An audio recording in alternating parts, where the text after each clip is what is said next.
হৰণকাৰীক ফাঁচি দিয়ক ফাঁচি দিয়ক ফাঁচি দিয়ক দেশৰ দাবী লাগিবই লাগিবই লাগিবই হৰণকাৰীক ফাঁচি দিয়ক ফাঁচি দিয়ক ফাঁচি দিয়ক হৰণকাৰীক ফাঁচি দিয়ক ফাঁচি দিয়ক ফাঁচি দিয়ক হৰণকাৰীক ফাঁচি দিয়ক ফাঁচি দিয়ক বকৰ 2 নং কাকৰাবৰীত জঘন্য ঘটনা চিকিৎসাৰ চলনাৰী হিন্দু যুৱতীক ধৰ্ষণৰ চেষ্টা লম্পট হোৱা চিকিৎসক 2 নং জামবাৰী নিবাসী কৰিম আলীৰ বকৰ 2 নং কাকৰাবৰীত বেলেগৰ নামৰ লাইচেন্সেৰে ফাৰ্মাচী চলোৱা কৰিম আলীৰ পূৰ্বতেও আছে বহু অভিযোগ মতে তেওঁ ভুৱা নামেৰে ছ'চিয়েল মিডিয়াত একাউণ্ট খুলি বহু যুৱতীৰ সৈতে লাভ জেহাদত লিপ্ত বৰ্তমান উক্ত লম্পট কৰিম আলীক বকৰ আৰক্ষীয়ে কৰায়ত্ব কৰি যাৱতীয় ব্যৱস্থা গ্ৰহণৰ যোজা চলাইছে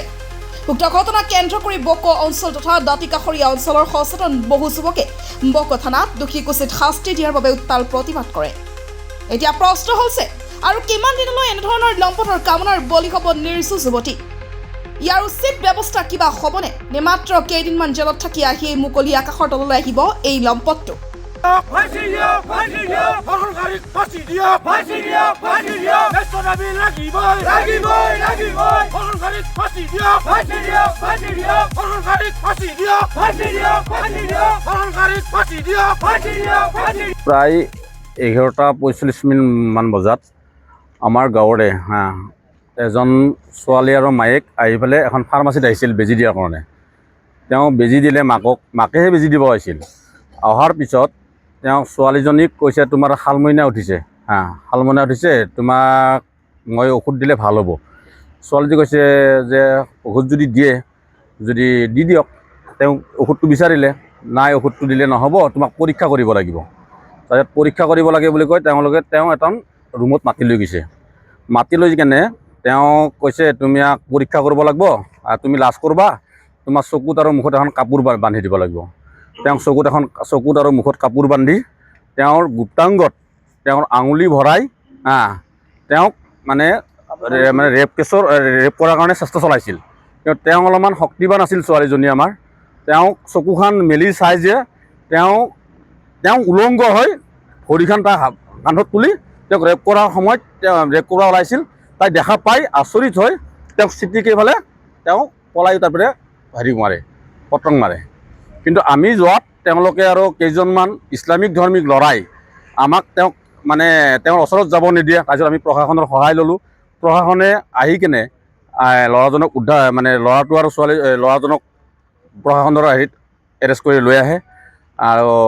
তেওঁ হৈছে এজন মুছলিম সম্প্ৰদায়ৰ ল'ৰা আৰু এইটোৱে ঘটনা নহয় তেওঁৰ আৰু বহুতকেইটা ঘটনা তেনেকুৱা হৈ গৈছে কিন্তু মানুহে লাজৰ ভয়ত তেওঁ কোৱা নাছিল আজিলৈকে কিন্তু আজি গোটেইবিলাক ল'ৰাই আহি পেলাই আমাক ক'লে তেওঁৰ লগৰ ল'ৰা কিছুমানে আহি ক'লে যে আমাৰো ভণ্টিক এনেকুৱা কৰিছে আমাৰো মানে বাইদেউক এনেকুৱা কৰিছে যে তেওঁক শাস্তি সঁচাই হ'ব লাগে আৰু মই বিচাৰিছোঁ তেওঁক অকল জেলেই নহয় তেওঁক অনতিপলমে তেওঁক ফাঁচি দিব লাগে আমাৰ দাবী তেওঁক ফাঁচি দিব লাগে এনেকুৱা মানুহক আৰু এনেকুৱা আমাৰ হিন্দু ছোৱালীক এনেকুৱা মুছলিম ল'ৰাই বহুতে ধৰ্ষণ কৰাৰ চেষ্টা চলাই আছে তেওঁলোকৰ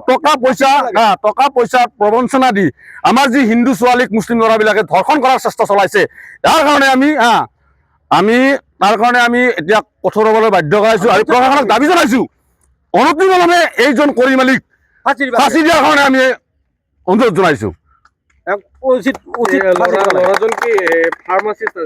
তেওঁ ফাৰ্মাচিষ্ট তেওঁ ডক্তৰ বুলি চিনাকি দিয়ে মানুহবিলাকক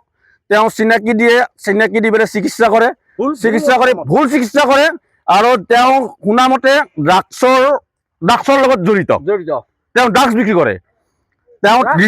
নিজেও ড্ৰাগছ লয় তেওঁ আৰু তেওঁ ড্ৰাগছৰ লগত তেওঁ জড়িত ড্ৰাগছ ব্যৱসায়ী তেওঁ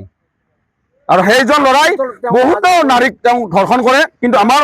হিন্দু সমাজৰ এটা লজ্জিত আছে সেই লাজৰ ভয়ত কাকো প্ৰকাশ নকৰে কিন্তু আজি যেতিয়া এই বস্তুটো আমাৰ ছোৱালীজনীয়ে আমাক মোৰ ভতিজাটো যেতিয়া প্ৰকাশ কৰিলে তেতিয়া বহুত ল'ৰা ছোৱালীয়ে মানে ছোৱালীবিলাকে ক'ব আহিছে যে মোকো এনে কৰিছে এই ল'ৰাবিলাকে ক'ব আহিছে আমাৰ বাইদেউক এনেকুৱা কৰিছে কিন্তু আমাৰ ভয়ত আমি কোৱা নাছিলোঁ আপোনালোকে যি সাহসত আহিছে তাৰ কাৰণে আমাক ধন্যবাদ জনাইছে আমি প্ৰশাসনক এতিয়া জনাইছোঁ তেওঁক অনতিপলমে তেওঁক ফাঁচি দিব লাগে আৰু তাতে আমি যেতিয়া গ'লোঁ